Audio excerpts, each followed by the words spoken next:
আসসালামাইকুম, আমার নাম দিথি। চনপাড়ায় বাড়ি। চনপাড়ায় আমরা আগে থাকতাম, এখন বর্তমানে থাকি না কারণে আমরা ওদিন গেছিলাম আমাদের বাড়িঘর দেখতে, যার কারণে দেখি আমাদের বাসা মাদক খাইতেছে। মাদক খাওয়ার প্রতিবাদী কারণে আমার খালার ওনার বুকার থেকে ওনার সরাই ফেলাইছে আমির। তখন আমি মোবাইল দিয়ে ভিডিও করতেছি, আমি আমার পেট 5 মাসে প্রেগনেন্ট ছিলাম। আমি আমার পেটের ভিতর লাথি মেয়েরা আমার বাচ্চাদের নষ্ট করে ফেলছে, এতে মেরে ফেলছে।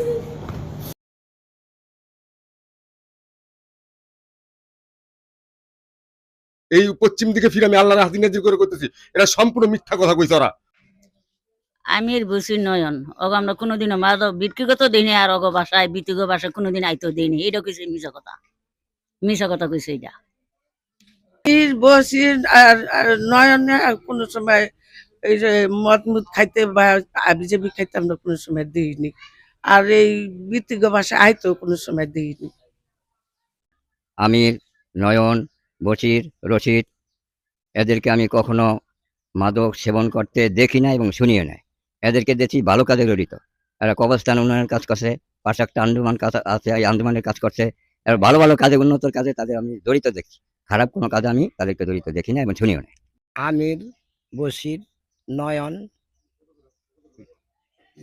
রশিদ এদেরকে আমি কোনো খারাপ কাজে দেখি নাই, জড়িত দেখি নাই। আমি অনেক এই ওয়ার্ডের প্রাক্তন সভাপতি। আমি এরকম ধরনের তাদের কোনো কার্যকলাপে দেখি নাই। এরা দেখছি এখন আসার পরে মসজিদের কাজ, গুরুস্থানের কাজ, ওই যে লাইটিং করতেছে, গুরুস্থান পরিষ্কার করতেছে, এই কাজ আমি দেখছি। নয়নেরও দেই নাই, বসিরেরও দেই নাই, আমিরও দেই নাই। এই পর্যন্ত যে ওরা মাদক বেচলো কি খাইলো, আমি এই পর্যন্ত দেখি নাই চোখে। আমি আন্দাজে কেমন কম।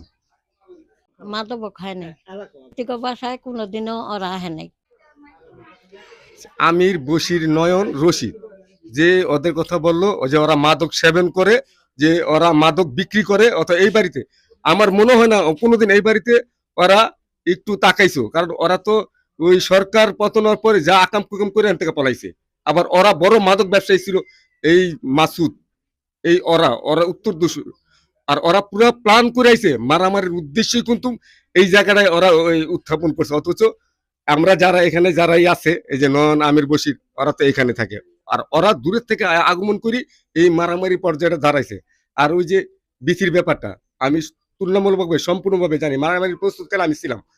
ও প্রশ্নে ওঠে না ও যে ও এইখানে আইসা ওই মারামারির ভিতরে ওই ছিল অথবা ওই মায়ের খাইছে। এটা সম্পূর্ণ মিথ্যা বানোয়াট। এই পশ্চিম দিকে ফিরে আমি আল্লাহর হাতি নাজির করে করতেছি, এটা সম্পূর্ণ মিথ্যা কথা কইছে ওরা।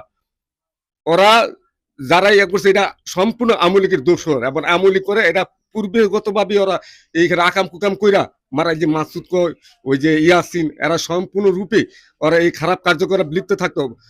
ওরা সুযোগ পায় আইসে এই মারামারিটা হস্তক্ষেপ করছে ওরাই। কিন্তু এতে আমির, বসির, রশিদ ওরা কোনো দিন আমার চোখে আমি দেখিনি যে ওরা মাদক খাই। বুদ্ধুরের কথা যে এই বাড়িতে আছে, এটা সম্পূর্ণ মিথ্যা কথা। যাদের নামে এই মিথ্যা কথা উঠছে যে তারা তারা নাকি হেরের বাচ্চা নষ্ট করছে, এইসব কথা ভুয়া। কারণ ওরা এই ধরনের ছেলে না। আর ওরা আজকা থেকে ওদের চিনি না আমি, আরো 17-18 বছর থেকে তাদের আমি চিনি। তারা আমাদের পার্শ্ববর্তী ছেলে, তাদের মাদকের সাথে ওরা কোনো জড়িত নাই। আসসালামু আলাইকুম। যখন আমি কথা উঠছে, হ্যাঁ মাদক বেচেও না, এমনকি খায়ও না। এই যে যা উঠতেছে সব ভুল। নয়ন, আমির এমনকি আরো লোকেরা তাগো নামে মিথ্যা কথা বলছে। এটি কিন্তু এইসবের ভিতরে ওরা জড়িত হয় নাই। ওরা এমনকি খায়ও না, বেচেও না।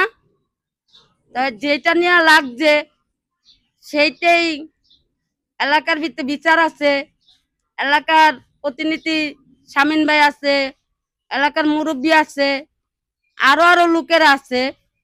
তাই তাগো কাছে না যায়া তারা মামলা করছে মিথ্যা অপরাধ। আমি এখনো বলি, তারা মিথ্যা অপরাধ দিয়া মামলা যদি না করতো, যেটা নিয়ে লাগছে সেইটাই অল্প এর ভিতরে হেরা সমাধান করতে পারতো। আমার নাম মোহাম্মদ নয়ন। কয়দিন যাবত দেখতেছি আমাকে নিয়ে এবং আমার ভাইদেরকে নিয়ে একটা গুজব ছড়াইছে। আসলে এটা কতটুকু সত্য আপনারা আয়সা ৩ নম্বর আয়সা এটা যাচাই করবেন। যাচাই করার পরে আপনারা তাহলে বুঝতে পারবেন জিনিসটা কি হয়েছে। আসলে মূলত হলো কবরস্থান নিয়ে, কবরস্থানে বালুর ভর চলতেছে। তা আমি দেখতে আসছি, আসার পরে দেখলাম যে বিথির শ্বশুর এখানে আয়সা কবরস্থানে চিলাচিলি করতেছে। তা আমিও তখন কবরস্থানের চিহ্ন দিতেছি। তখন আমি বললাম, ভাই আপনি চিল্লাচিল্লি করতেছেন কেন? উনি বলতেছে যে কবরে যে বালু ফালাইছে, ওই বালু যে ফালাইছে আমাকে কেন জানানো হলো না, আমি চিহ্ন দিব। তা উনি যে ওনাকে যে চিহ্ন দেবো, আমি তো বললাম যে ভাই চিহ্ন দেওয়ার তো আমরাও চিহ্ন দিতেছি, এটা তো মাইকিং করছে 3 দিন ধরে। তা মাইকিং করছে আপনি কি শোনেন নাই? তো উনি বলতেছে আমি তো শুনি নাই। তা তুই যে শুনছস, তুই আমার বাসায় গিয়ে করলি নাকি লিগা? তা আমি বললাম দেখেন এই জায়গায় হাজার হাজার কবর আছে, তো আমি তো বলতে পারি না কার কবর কোনটা। তা উনি এক কথা দুই কথা চিল্লাচিল্লি করতেছে। তো ওনার পুত্রবধূ বিথি তা এখানে আসছে, আসার সময় এখানে যে সময় ডেজারে বালি ফালাইতেছে, তখন আমাদের কবরস্থানের রাস্তাটা পুরোটা ভিজা ছিল।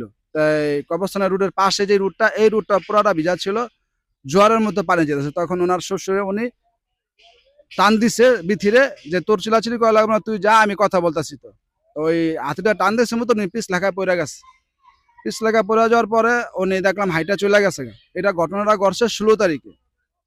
16 তারিখে ঘটনাটা ঘটছে। তারপরে উনি গিয়া আপনার এই 20 তারিখে গিয়া আল রাফিতে গিয়া ভর্তি হয়েছে। তাই আমরা আল রাফি থেকে রিপোর্ট নিয়ে আসছি। উনি বলতেছে আমরা নাকি ওনার বাসায় গেছি মাদক সেবন করি। আসলে আমার এলাকাবাসীর থেকে আপনারা জিজ্ঞাসা করে দেখেন যে ওনারা বলতে পারবো যে আমরা এলাকার ছোট থেকে বড় হয়েছে, আমার জন্মস্থানে চনপাড়া 3 নং ওয়ার্ডে। তাই আমাদের এলাকাবাসী থেকে সাংবাদিক আয়সা ওনারা সবাই তদন্ত করছে যে আমরা কোনো মাদক সেবন করি না এবং কি মাদক বিক্রি করি না, এবং কি আমার লাইফে 40 বছরে আমার জীবনে কোনো আপনার লাল কালির কোনো থানায় কোনো দাগ নেই। তা আমরা এলাকার উন্নয়ন করতেছি, কবরস্থান উন্নয়ন করতেছি। তা স্বৈরাচারের কিছু দোসরের লোক আছে যে ওনারা চাইতেছে যে আমাদের এলাকায় যে উন্নয়ন হইতেছে ওদের ধারায় এটা কিভাবে বন্ধ করা যায়। তো এইভাবে ওনারা দুষ্কৃত ভাবে ওনারা ষড়যন্ত্র করে আমাদের নামে একটা মিথ্যা ষড়যন্ত্র ছড়াচ্ছে এবং কি চনপাড়ার মানুষের আবেগ নিয়ে খেলা করতেছে। আসলে আপনারা চনপাড়ার মানুষের কাছে আমার একটাই দাবি, আপনারা আয়সা যাচাই করুন, দেখেন, তারপর আপনারা এগুলো না সমালোচনা করেন। আপনারা আবেগের বশে কোনো কিছু বিশ্বাস করেন না।